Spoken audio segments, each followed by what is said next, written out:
నారా చంద్రబాబు నాయుడు అనే నేను శాసనం ద్వారా నిర్మితమైన భారత రాజ్యాంగం పట్ల నిజమైన విశ్వాసం, విధేయత చూపుతానని, భారతదేశ సార్వభౌమాధికారాన్ని, సమగ్రతను కాపాడుతానని ఆంధ్రప్రదేశ్ రాష్ట్ర ముఖ్యమంత్రిగా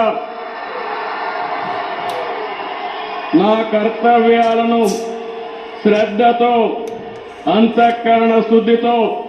నిర్వహిస్తానని భయం గాని, పక్షపాతం గాని,